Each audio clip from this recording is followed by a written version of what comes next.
तो आज हम एक्सप्लेन करेंगे the last of us season 1 की पार्ट 2 को, जिसमें लास्ट वाले 4 एपिसोड्स की कहानी होगी। इसकी पिछली पार्ट में हमने पिछले 5 एपिसोड्स को एक्सप्लेन किया था। अगर आपने वो वीडियो नहीं देखी, मिस कर दी है, तो पहले जाकर वो देख लें, क्योंकि ये कहानी वहाँ से आगे की है। अगर आपसे वो वीडियो मिस हो गई है तो ये कहानी आपको समझ नहीं आएगी, तो पहले जाकर वो वीडियो देखिए, जिसका लिंक आपको डिस्क्रिप्शन में मिल जाएगा। और इस पार्ट के एंड होने पर ये पहला सीजन भी खत्म हो जाएगा। तो बिना देरी के बढ़ते हैं सीधा वीडियो की तरफ। तो इस पार्ट की शुरुआत होती है पिछले पार्ट में होने वाले इवेंट्स के 3 महीने बाद, जहाँ पर एली और जोल रास्ता भटक गए थे और वो यहाँ वहाँ जा रहे थे। तभी इन्हें एक घर मिलता है। अंदर जाने पर इनकी मुलाकात होती है एक बूढ़े कपल से, जो बाहरी दुनिया से कट कर पता नहीं कितने टाइम से यहाँ रह रहे थे। उन्हें तो ये भी पता नहीं था कि कोई जिंदा भी बचा है या नहीं, ना ही उन्हें किसी रेबल ग्रुप के बारे में पता था। अब यहाँ जोल बूढ़े आदमी से अपने भाई के बारे में पूछता है, लेकिन वो भी जोल को कुछ नहीं बताता क्योंकि उसे पता ही नहीं होता। इसलिए जोल उससे मैप लेकर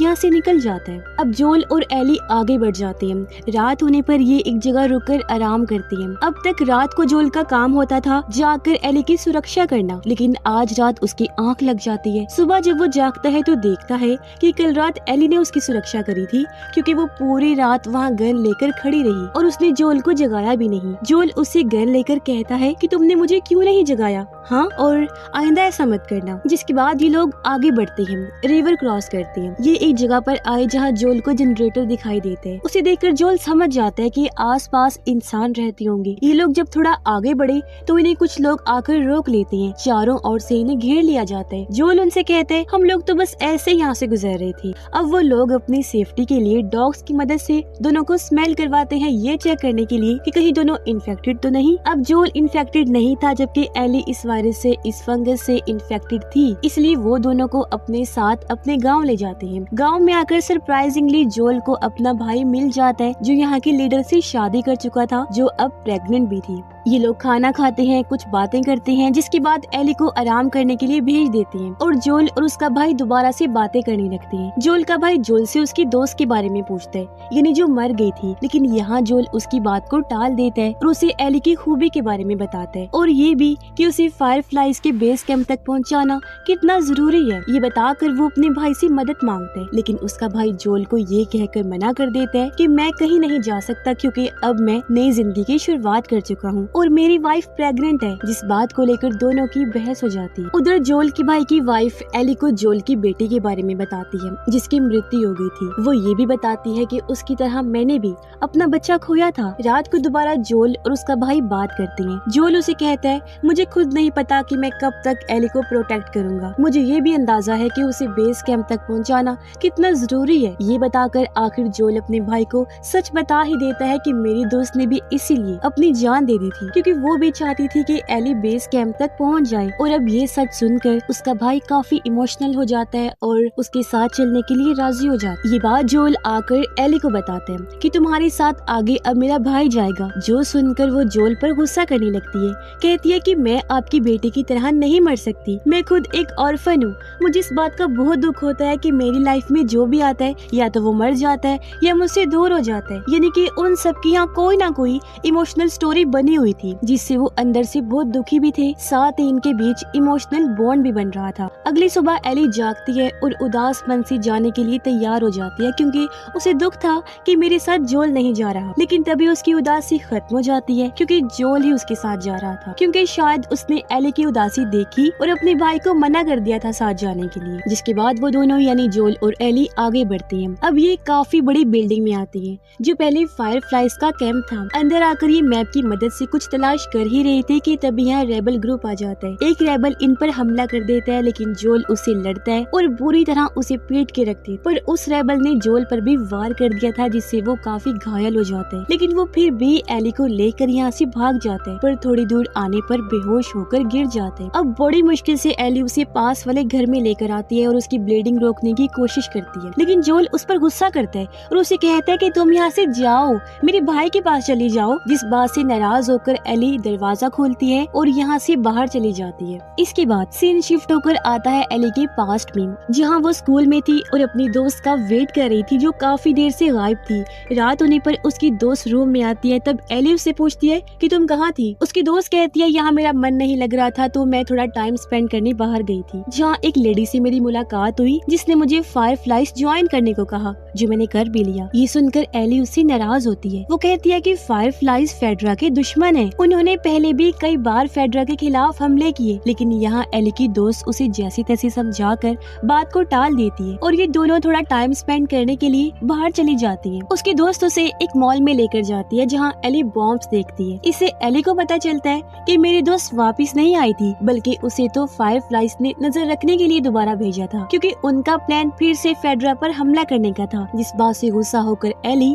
वहाँ से चली जाती है, पर अचानक एली को अजीब सी आवाज आई। चेक करने पर पता चलता है कि ये आवाज एक हॉरर सेटअप से आई है, इसलिए एली और उसकी दोस्त वहीं बैठ जाती हैं। दोनों अपना अपना मूड ठीक करने के लिए बातें करने लगती हैं। ये काफी इंजॉय कर रही थी, मगर आवाज की वजह से एक इन्फेक्टेड यहाँ आ जाता है और दोनों पर हमला कर देते हैं। दोनों जैसे तैसे उसे निमट तो लेती हैं, मगर इन्फेक्टेड ने दोनों को ही काट लिया था, जिससे दोनों काफी परेशान हो जाती हैं। एली की दोस्त तो रोने लगती है। एली यहाँ तोड़ फोड़ करने लगती है, मगर दोनों ही थक हार कर बैठ जाती हैं और फैसला करती हैं कि मरने तक हम दोनों साथ रहेंगे। और हमें तो पता है कि कौन मरा था और कौन जिंदा बच गया था। जी हाँ, एली जिंदा बच गई थी। इसके बाद कहानी वापस से प्रेजेंट टाइम में आती है, जहाँ एली सुई धागा ढूंढ रही थी, जो उसे मिल भी जाता है। उसकी मदद से वो जोल के जख्म पर टांके लगाने लगती है। तब उसे देखकर जोल को भी हिम्मत मिलती है। इसके बाद हम सिल्वर लेक नाम की एक जगह को देखते हैं, जहाँ डेविड नाम के एक आदमी ने बचे हुए लोगों से एक कम्युनिटी बना ली थी, जहाँ वो लोगों को रिलीजियस क्लासेस भी दिया करता था। साथ ही उसका गॉड पर बहुत यकीन था, हमेशा गॉड पर विश्वास की वो बातें किया करता था। अब इस कम्युनिटी में खाना खत्म हो गया था, इसलिए डेविड अपने एक साथी के साथ शिकार करने जाते हैं, जहाँ एली भी शिकार करने आई हुई थी। वो एक हिरन को मार देती है, लेकिन वो दोनों पहले उस हिरन के पास पहुँच जाते हैं। एली भी सामने आ जाती है और ये तीनों आपस में बहस करने लगती है। तब एली उनसे कहती है, ठीक है, ये हिरन तुम ले लो,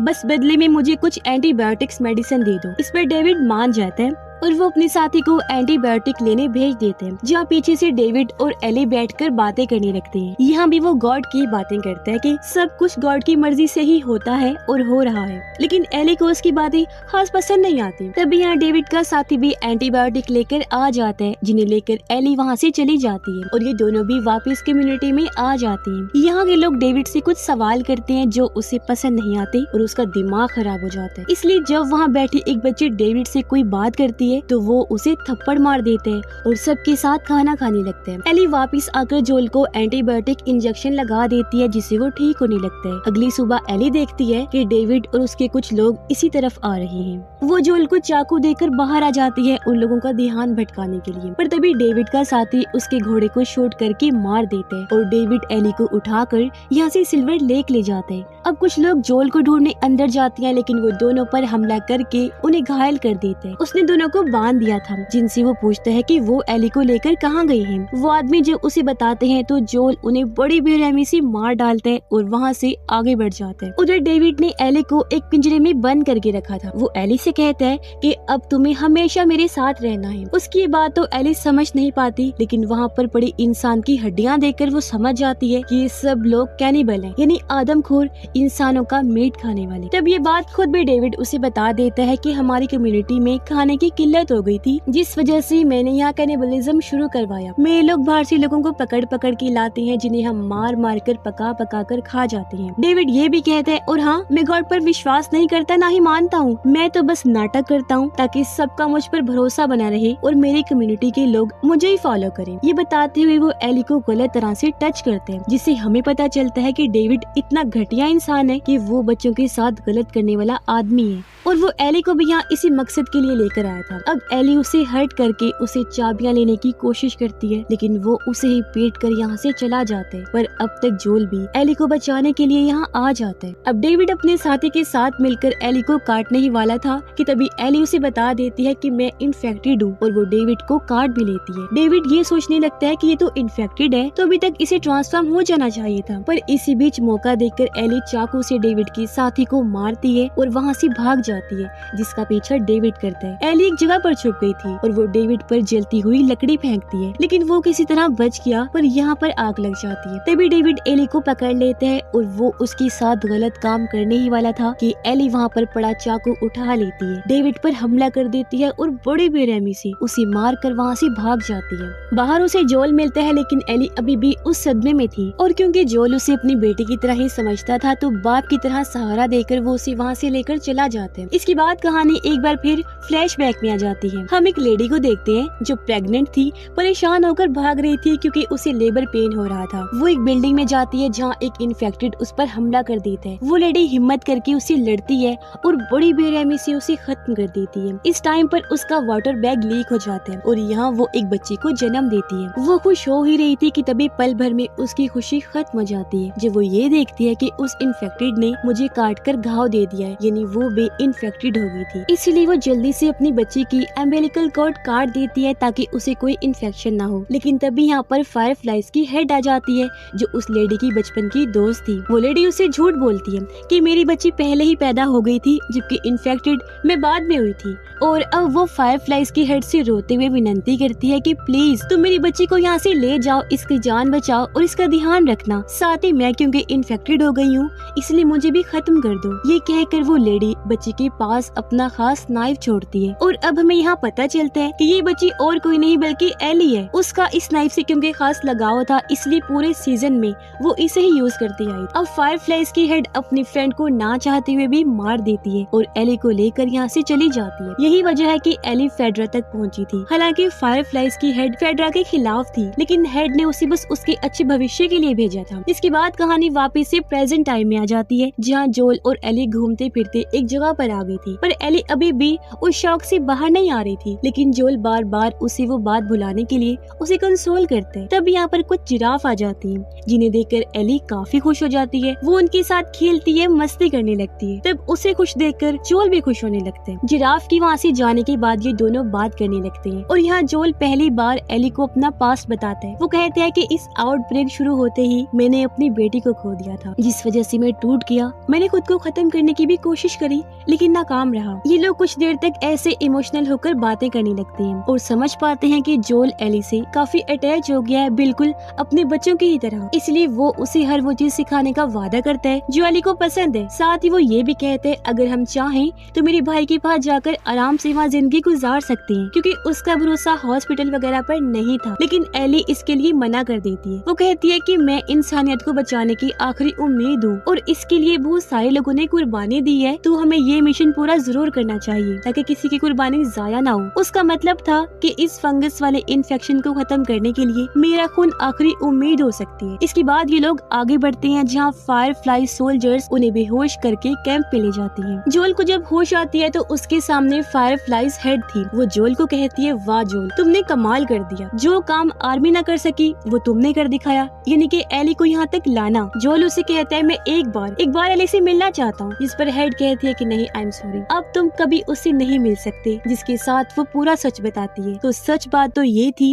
कि असल में एली को यहाँ एक सर्जरी के लिए लाया गया था। आखिर क्यों? वो इसलिए क्योंकि जब वो पैदा हुई थी तो उसकी माँ इन्फेक्टेड हो गई थी, पर अम्बिलिकल कॉर्ड काटने की वजह से जो इन्फेक्शन था वो एली के दिमाग में पहुँच गया और वहाँ जाकर फिर म्यूटेट हो गया। इसलिए जब भी वो इन्फेक्टेड होती है उसके दिमाग में फंगस वाला हिस्सा उसके पूरे शरीर को ये सिग्नल दे देता है कि पहले से इन्फेक्टेड है, इसीलिए उसका न्यू वाला इन्फेक्शन फैलता ही नहीं, खत्म हो जाता। इसलिए अब डॉक्टर एली के दिमाग से उसी पार्ट को निकालेंगे और उसकी मदद से इस वायरस, इस फंगस का क्योर बनाएंगे। अभी असली प्लान सुनकर जोल के पैरों के नीचे से जमीनें खिसक जाती है, क्योंकि वो एली को अपनी बेटी की तरह समझता था और अपनी एक बेटी को तो वो पहले ही खो चुका था। अब इस दूसरी बेटी को वो किसी सूरत खोना नहीं चाहता था। इस पर फायरफ्लाई हेड कहती है कि मैंने भी अपना वादा तोड़ा है एली को सेफ रखने वाला, लेकिन क्या कर सकते हैं, मजबूरी है, इंसानियत के लिए तो ऐसा करना ही पड़ेगा ना। ये कहकर वो जोल को गार्ड्स के साथ बाहर भेज देती है, लेकिन वो सभी गार्ड्स को मारकर अंदर आ जाता है और जो कोई भी उसके रास्ते में आ रहा था वो सबको मारता हुआ सर्जरी रूम में आ जाते हैं। डॉक्टर उसके दिमाग से वो क्योर निकालने ही वाला था, लेकिन जोल गन पॉइंट करके